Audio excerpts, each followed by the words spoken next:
Allez, on va reprendre la session de démonstration. Il reste 2 places devant pour ceux qui voudraient s'asseoir. N'hésitez pas à vous approcher.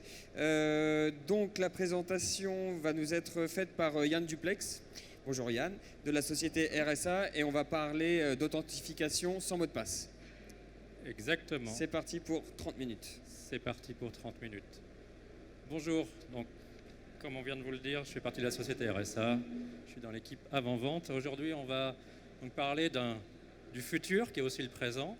Un monde sans mot de passe. Est-ce qu'un monde sans mot de passe, c'est possible? Est-ce qu'un monde sans mot de passe, ça simplifie les choses? Est-ce que ça amène des risques? Comment est-ce qu'on peut contrebalancer ces risques? Et à la fin de cette présentation, vous aurez une démo en live d'une authentification sans mot de passe, épaulée par du machine learning. Très rapidement, tout le monde le sait, les mots de passe, c'est un problème. Il y a un terme anglais que je ne vais pas utiliser aujourd'hui pour ça, mais en substance, tout le monde dit que ça craint maintenant, les mots de passe. C'est un problème pour tout le monde, dans le monde de l'entreprise, dans notre vie en tant que particulier. Donc quelques exemples là, quelques chiffres. Donc on sait que c'est le mot de passe, c'est le vecteur principal. Vis-à-vis de ce vecteur, on va avoir une grande quantité d'attaques. Et tout ça parce que ces mots de passe sont souvent réutilisés, on en a beaucoup, ils sont faibles. Et tout ça engendre un coût qui peut être un coût lié à des pertes de réputation, des hacks, mais aussi un coût opérationnel au quotidien. On perd ses mots de passe, on doit les réinitialiser. En substance, un monde sans mot de passe serait bien meilleur. Si vous ne connaissez pas la FIDO Alliance, on va en parler. La FIDO Alliance, c'est un consortium qui s'est créé il y a déjà de nombreuses années. En 2009, vous pouvez le voir. Ce consortium avait pour vocation, et a toujours pour vocation, justement, d'œuvrer pour un monde sans mot de passe. Depuis 2009, un ensemble de sociétés travaillent pour pouvoir justement faire de cela une réalité. Quand on parle de toutes ces sociétés, vous avez là un exemple, et RSA est un contributeur principal de la FIDO Alliance. Donc depuis le début, RSA a considéré qu'un monde sans mot de passe serait quelque chose de vraiment bénéfique pour tout le monde. Et depuis 2013, RSA est au board et s'occupe d'un workgroup en particulier. Donc vous connaissez certainement RSA avec solution des tokens Secure ID et autres, on va en parler, mais vous pouvez voir aussi que depuis de nombreuses années, RSA œuvre pour avoir un monde sans mot de passe, un monde plus sûr. On va passer 3 slides qui vont être assez techniques, d'accord, mais pour comprendre pourquoi un monde sans mot de passe est maintenant une réalité. Avez-vous déjà entendu parler de WebAuthn, Web Authentication? C'est un standard qui a été créé par la FIDO Alliance, qui est maintenant sous la houlette du W3C. Donc en substance, c'est un standard qui va permettre de s'authentifier dans un monde web de façon simple, complètement standardisée et sécurisée. Très important. Donc ce standard, Web Authentication. Second standard, CTAP. Le WebAuthn, excusez-moi.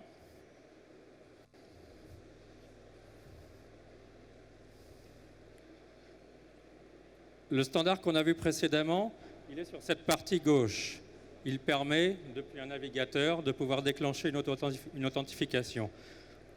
La deuxième partie, celle dont on parle là, c'est la partie droite. C'est comment est-ce qu'on va pouvoir s'appuyer sur des authentifiants externes pour pouvoir avoir une authentification sans mot de passe de bout en bout. Donc on a une partie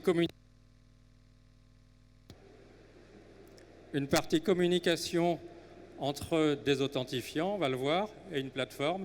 Et on a toute la partie liée au trafic web avec une authentification, avec le déclenchement de la demande d'authentification sans mot de passe.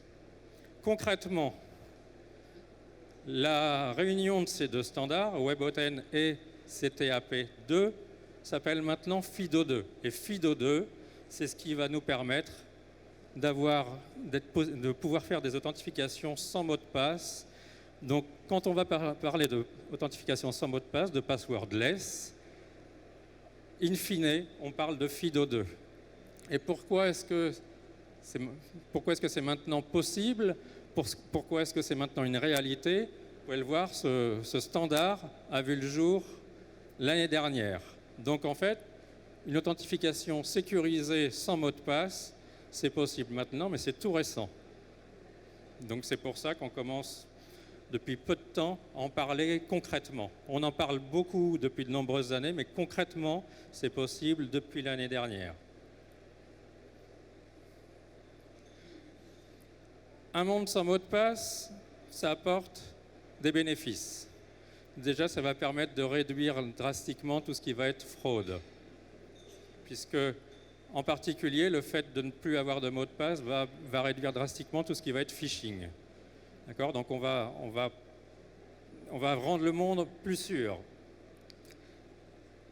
Le Graal également, être capable d'avoir la meilleure balance entre la sécurité et l'expérience utilisateur. On le sait, avoir une haute sécurité, ce n'est pas forcément toujours très compliqué. Il suffirait d'embêter les utilisateurs à longueur de temps.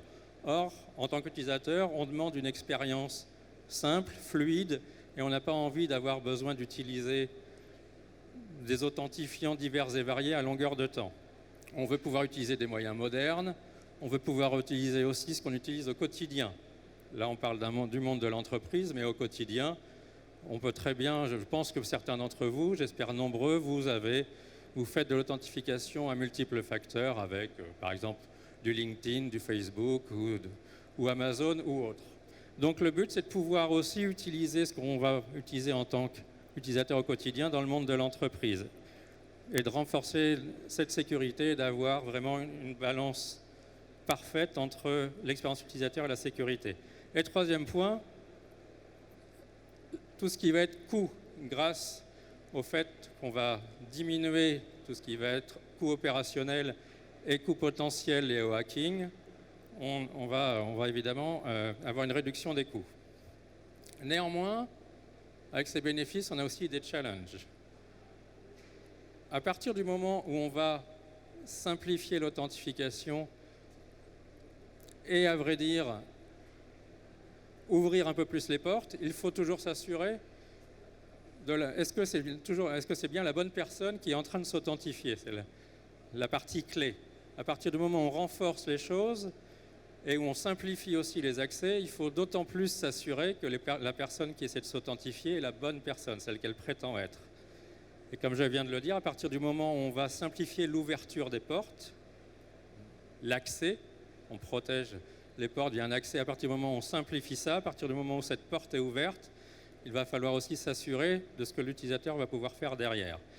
Et un troisième point, tout ce qui va être logistique. On va le voir, un monde sans mot de passe, ça va s'appuyer sur des moyens d'authentification, des nouveaux moyens d'authentification à base de tokens principalement, et donc ça peut soulever des soucis de logistique.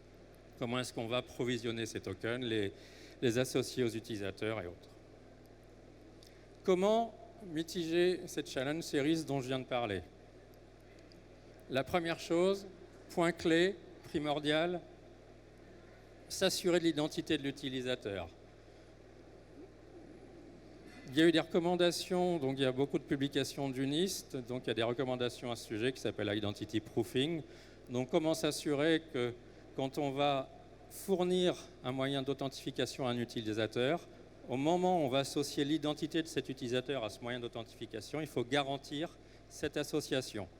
Sinon, une fois que cette association est faite, s'il n'y a pas eu de garantie avant, c'est là qu'on va certes simplifier les choses, mais ouvrir les portes. Très important aussi, primordial, avoir de l'intelligence sous-jacente. À partir du moment où on simplifie les choses, où on ouvre les portes, il faut impérativement être capable de travailler en mode continu et d'analyser le contexte, d'analyser les déviances, de voir si cet utilisateur qui s'est authentifié hier avec tel moyen et qui essaie de se réauthentifier aujourd'hui, s'il n'y a pas une suspicion.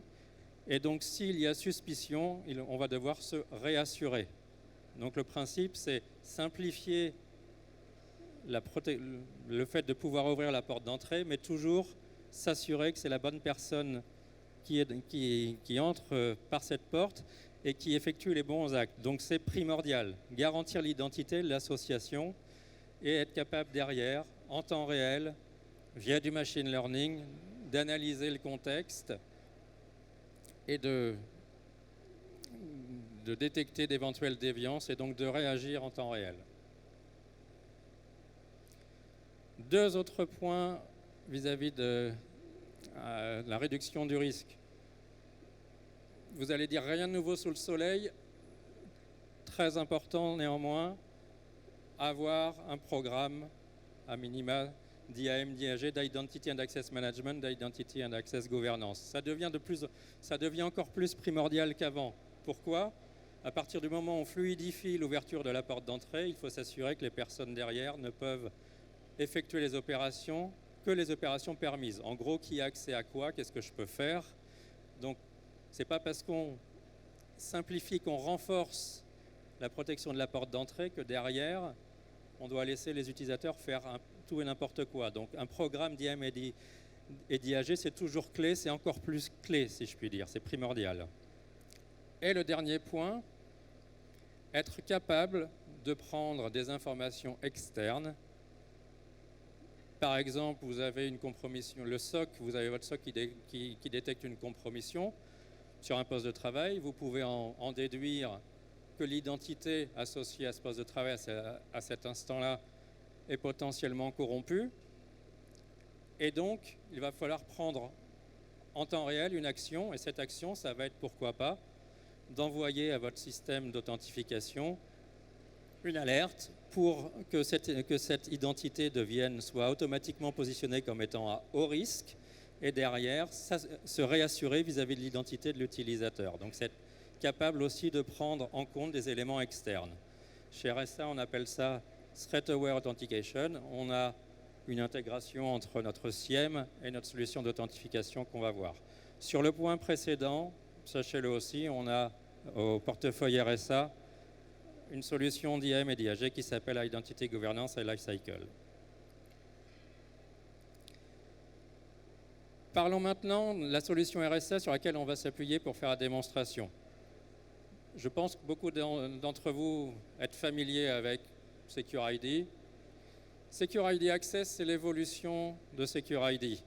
C'est SecurID adapté au monde actuel, c'est-à-dire beaucoup d'applications en SaaS, être capable de fournir l'authentification forte, renforcée, multifacteur, en utilisant des moyens modernes, en utilisant son téléphone mobile. Le but est d'avoir un maximum de capacité d'authentification parce que chaque situation est différente. On peut être employé dans les murs de la société, on peut être employé et travailler à distance, on peut être partenaire. Donc à chaque fois, chaque situation induit un risque, chaque situation fait qu'on doit pouvoir de toute manière s'authentifier. On peut très bien avoir oublié son téléphone, qu'est-ce qu'on fait dans ces cas-là ? Donc on doit pouvoir s'authentifier, d'où l'importance de pouvoir avoir une multitude de moyens d'authentification qu'on va pouvoir utiliser et mettre en regard d'un niveau de risque.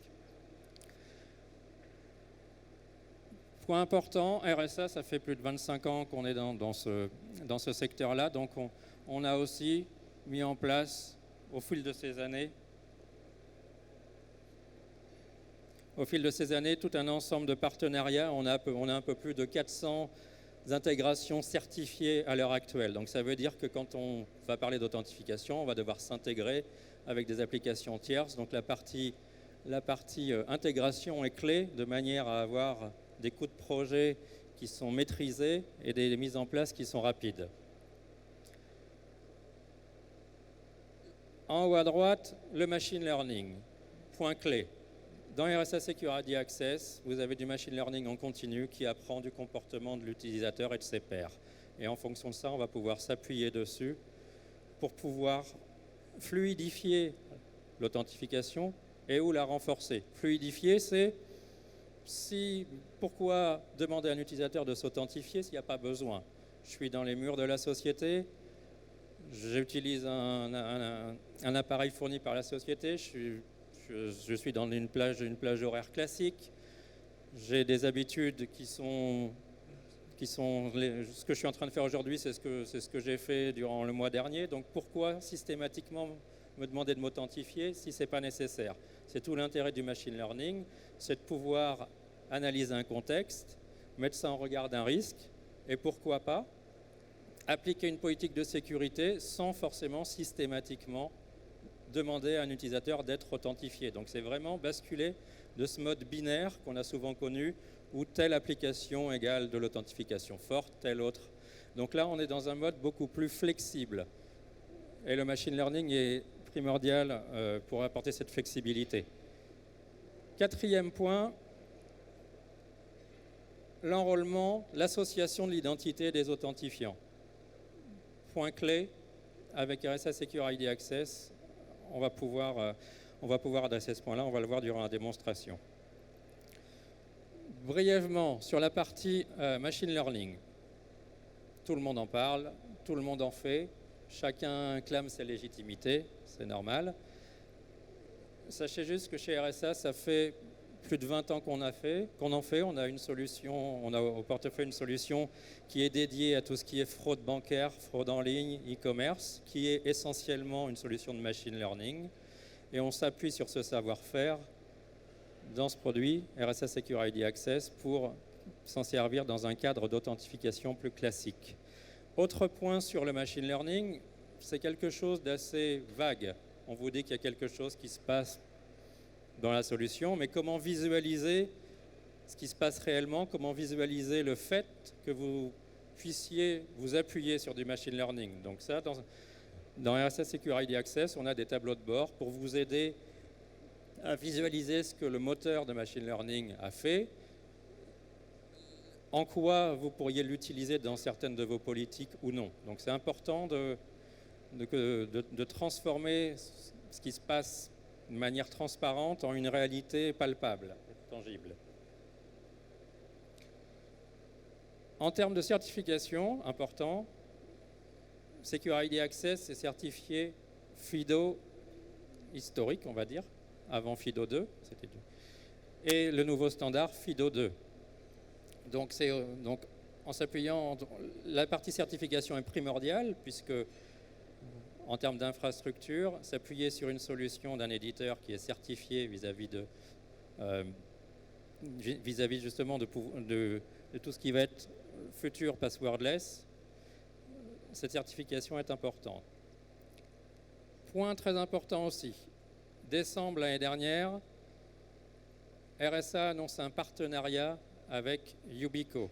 Yubico, c'est le fabricant de ces petits tokens, les YubiKey, entre autres. Et donc, on va le voir, Yubico est un acteur aussi clé du passwordless, de FIDO 2, et RSA a annoncé un partenariat avec Yubico de manière à combiner le meilleur des deux mondes. Yubico fournit des authentifiants et RSA fournit l'infrastructure autour de ces authentifiants, la capacité d'enrôler ces authentifiants de manière sécurisée, du machine learning pour avoir de l'authentification basée sur le risque et une infrastructure capable d'absorber des gros volumes. Donc ce partenariat entre RSA et Yubico, il est stratégique. Vous allez voir dans la presse, à partir d'ici un mois à peu près, concrètement, encore plus d'annonces. Et point important, plutôt que d'avoir deux fournisseurs, vous pourrez très bien n'en avoir qu'un, RSA, qui sera capable de vous fournir et l'infrastructure et les authentifiants FIDO 2. On va voir maintenant tout ça en action. Avec une démonstration, la démo elle va être assez rapide, assez simple. Enrôler des authentifiants. Donc on va en avoir l'enrôlement, l'association d'authentifiants avec un utilisateur, donc capacité d'utiliser son téléphone pour s'authentifier. Et donc l'enrôlement d'un token FIDO2 avec lequel on va pouvoir faire du passwordless, l'authentification sans mot de passe. Et aussi, donc je vous ai parlé de l'importance du machine learning, être capable de s'authentifier simplement, et si on a un changement de contexte, de voir ce que ça va générer en termes d'expérience utilisateur et en termes de réassurance vis-à-vis de l'identité. La démonstration que vous allez voir, qui va être en live, je ne voudrais pas préciser un point important. RSA Secure ID Access est une solution SaaS hybride, parce qu'on s'appuie sur les identités restent chez vous, on s'appuie sur vos référentiels d'identité. Si on a besoin de jouer une authentification à base de login mot de passe, on la joue sur vos référentiels. Donc c'est concrètement, l'utilisateur n'a pas besoin d'avoir un nouveau compte, un nouveau mot de passe, on s'appuie sur ce que vous avez déjà. Mais le cœur de la solution est dans le cloud, c'est une solution SaaS. Donc là, on a RSA Secure ID Access qui va jouer le rôle de serveur FIDO2. On a une application du Salesforce et on va tenter de s'authentifier sur Salesforce sans avoir à rentrer de mot de passe. Et donc en bas, vous voyez la mise en œuvre des deux standards dont je vous ai parlé, le Web Authn, Web Authentication, et puis la partie CTAP2 qui va être le fait de pouvoir relier, déclencher une authentification via cet authentifiant plugué sur mon laptop. Hop. Alors on va switcher.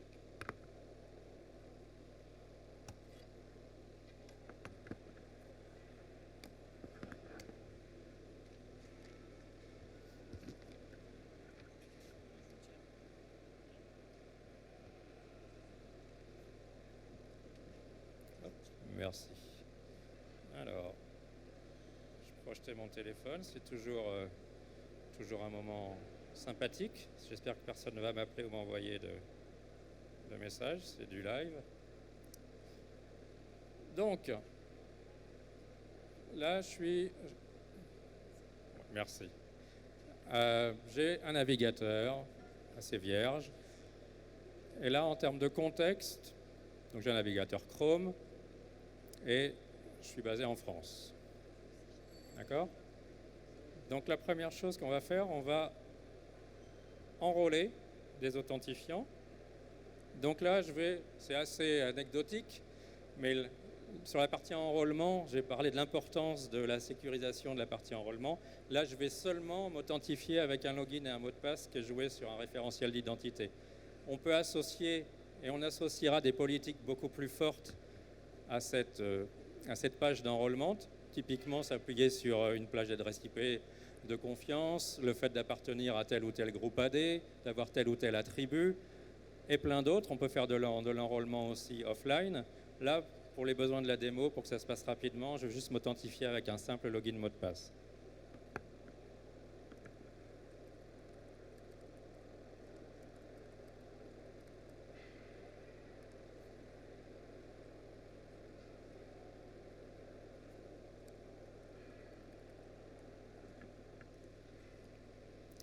Ok, donc là, on précise qu'on essaie d'accéder à l'emplacement, à la localisation de mon navigateur. Le principe, c'est toujours le même, c'est prendre un maximum de contexte d'empreinte. Là, on me propose de prendre l'empreinte de mon navigateur. Tout ça, ça va servir pour pouvoir après évaluer le contexte et voir s'il y a des déviances ou autre. Donc là, c'est une page utilisateur final. Je n'ai pas d'authentifiant d'enrôlé. Je vais déjà démarrer avec mon token FIDO. Hop, qui est là.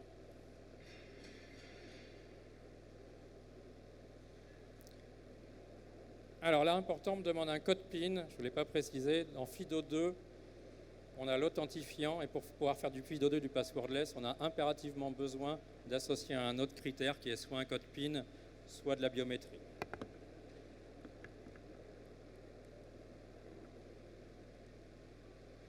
Là, le code PIN, je l'avais déjà associé à mon authentifiant. Et là, on me demande, j'appuie juste sur la clé, on me demande si je veux bien associer les choses. Je nomme mon token et il est enrôlé. Maintenant, je veux aussi enrôler des moyens d'authentification complémentaires pour pouvoir utiliser, par exemple, mon téléphone mobile pour m'authentifier avec de la biométrie, recevoir des notifications dessus, avoir un OTP, ce genre de choses. Donc là, on me propose d'installer une application que j'ai déjà fait.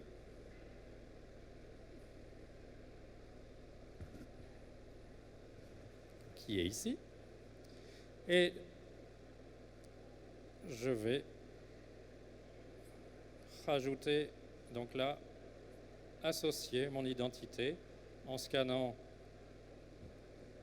ce QR code. Donc ce que vous voyez dans le QR code et les 3 lignes qu'il y a en dessous, qu'on ne voit plus maintenant, c'est juste 3 éléments pour pouvoir enrôler. Donc c'est un identifiant qui est l'identifiant de votre tenante dans le cloud RSA.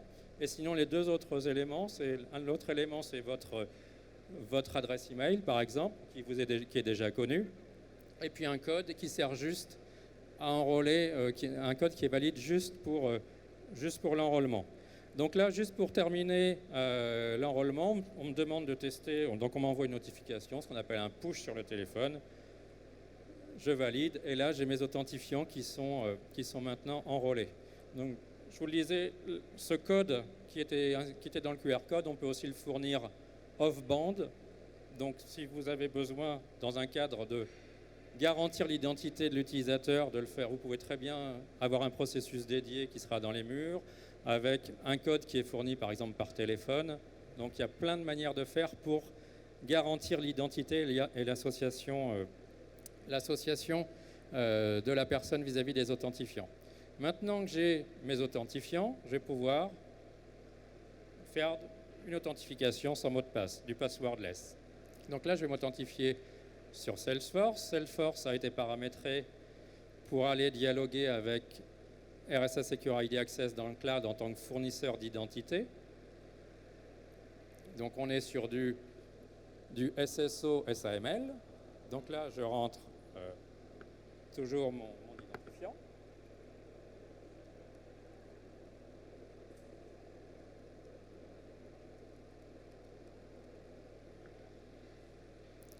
Hop. J'ai plus de...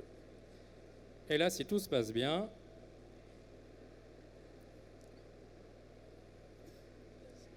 oui, il manque un S, merci. Hop.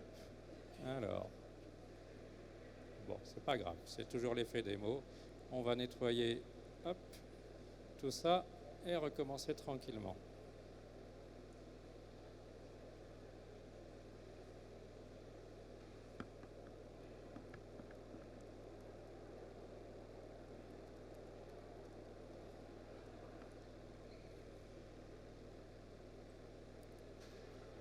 Donc là, on me redemande mon code PIN.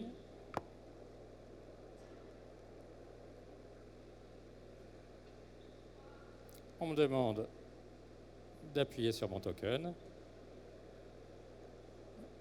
Et là, je suis authentifié sur Salesforce. J'ai du SSO SAML et j'ai rentré 0 mot de passe. Donc on vient de faire une authentification sans mot de passe. Le principe de ce genre de démo, c'est qu'il n'y a pas grand-chose à voir. Si on voit rien, c'est que tout s'est bien passé, que c'est ce qu'on attendait. Maintenant, si j'essaie de me réauthentifier, je vais changer un petit peu d'élément de contexte. Je vais par exemple changer la signature de mon navigateur. Je ne suis plus en Chrome, je suis en Safari. Et puis, je vais me connecter depuis l'Espagne, par exemple. D'accord ? Donc maintenant, je suis en Safari et puis je suis en Espagne. Je nettoie mes cookies et je me réauthentifie.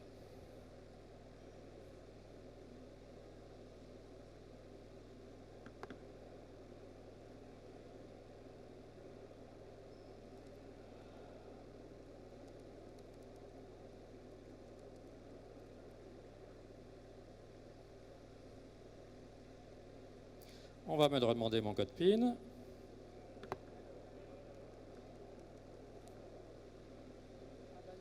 On va me demander d'appuyer sur mon token FIDO2.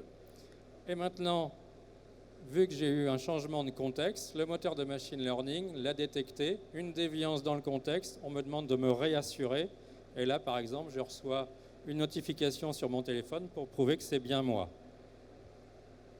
Avec Secure ID Access, à partir du moment où vous avez plusieurs moyens d'authentification, vous pouvez aussi laisser l'utilisateur se dépanner tout seul, débrayer les choses. Je pourrais très bien, par exemple, basculer sur une authentification via biométrie depuis mon téléphone. Là, je vais rester sur la partie approbation et je suis de nouveau authentifié sur Salesforce. D'accord ? Donc là, on a eu du passwordless avec du machine learning qui a fait son travail et qui m'a demandé de me réassurer via un moyen d'authentification complémentaire. Donc on a fait du multifactor authentication.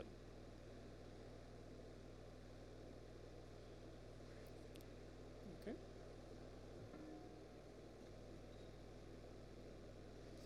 Avez-vous des questions? Il nous reste 2 minutes. Est-ce que vous avez des questions dans la salle? Il y a une question ici. Bonjour, merci pour la présentation. Je souhaitais surtout savoir, vous basez absolument uniquement sur la géolocalisation ou est-ce que vous avez d'autres facteurs de... Il y a beaucoup d'autres facteurs. On a une 60aine de facteurs sur lesquels on se base. La géolocalisation, là, c'est un des critères, sachant que la géolocalisation, ça marche pas forcément souvent. Là, on se base sur de la géolocalisation basée sur HTML5. Donc, pour plein de raisons, ça peut être bloqué. Vous pouvez avoir des choses qui sont bloquées au niveau JavaScript. Donc, le principe, c'est d'avoir un maximum d'éléments de contexte, de faire en sorte que s'il y en a un qui n'est pas disponible, ça ne fait pas baisser le niveau de confiance, parce que c'est pas parce que la géolocalisation n'est pas possible via mon navigateur qu'automatiquement,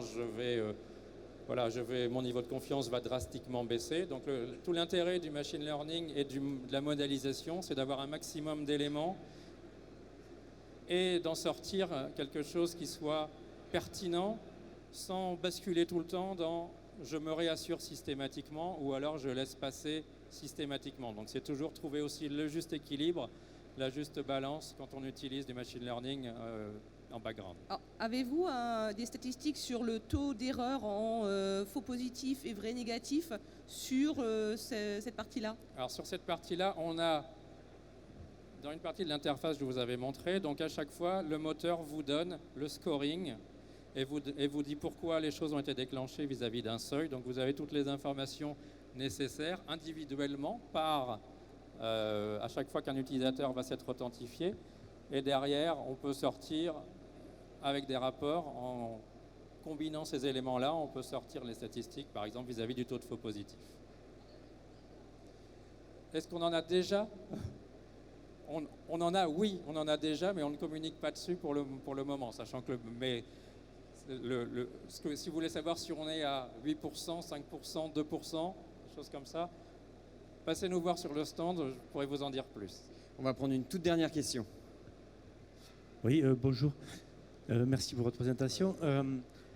J'ai pas bien compris, le token physique est obligatoire avec le code PIN au départ ou pas?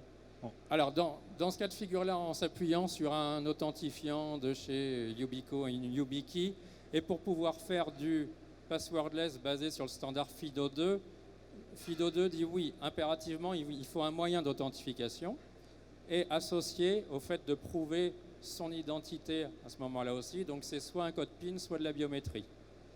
Auparavant, on pouvait faire l'authentification avec... Il y avait un standard FIDO précédent où on utilisait des tokens sans forcément associer de code PIN ou de biométrie. C'était ce qu'on appelait du FIDO U2F.